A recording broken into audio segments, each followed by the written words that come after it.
everyone. My name is Aditya Dutt. I'm the founder of the Dice Club at the East Brunswick Library.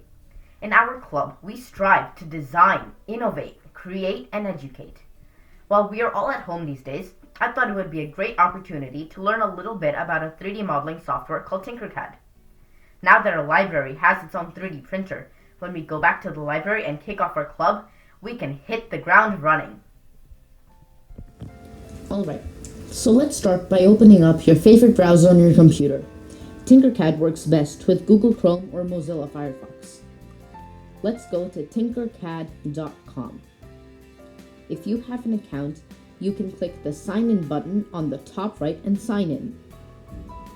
Otherwise, let's go through making an account. If you don't have an account yet, click the Join Now button on the top right corner.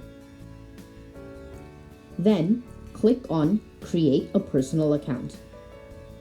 Then, if you have a Google account, you can click on Sign in with Google. Okay, let's get started. Once we're on the Tinkercad homepage, let's click on the Create New Design button. First, let's learn how to move around our workspace so that we can see our model in different ways. If we use our right mouse button, we can do what's called orbiting. This is when we rotate our view so that we can see our models from different angles. Then, if you use the scroll wheel, we can zoom in and out. The last thing we need to know is how to pan. If we hold the scroll wheel down or press the middle mouse button, we can move the screen around. Just to get a hang of the controls, let's learn how to make a name tag. On the right side of the screen, we can see lots of different shapes that we can use. For this project, let's use the cube. So we'll drag in the cube into our workspace. Let's zoom in using the scroll wheel.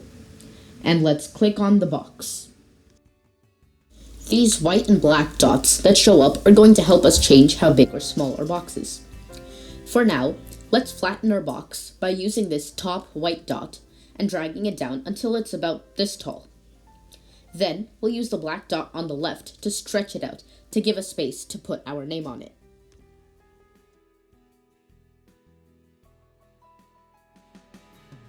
Now, let's put a ring shape so that you can hook it into your backpack or keychain. If we scroll down on the right side, we can see the tube shape. Let's drag it over to the left side of the name tag. Again, using the top white dot, let's drag it down until it's about the same height as the name tag. If you want to try to precisely make it in the middle, you can use the arrow keys to move it around carefully.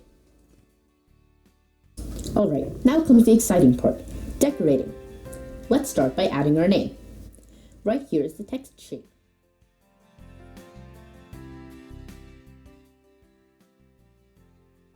We can use these arrows to rotate it to match with our name tag. Obviously, it's too big, so let's use this white dot to shrink it down a little.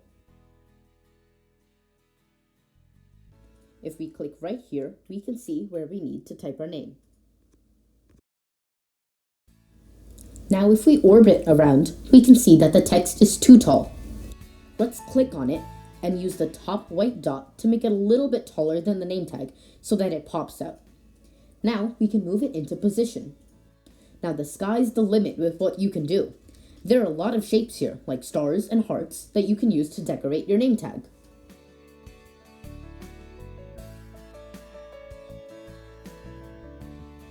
If you make this project, take a picture and comment it down below, because I'd love to see what kind of designs you guys can come up with. If you have any questions, please ask. I'll be happy to answer them. Please let me know if there's something you would like to learn to make. I'll teach you if I know how to, or we can learn together. We are in this together, so let's have some fun with Tinkercad.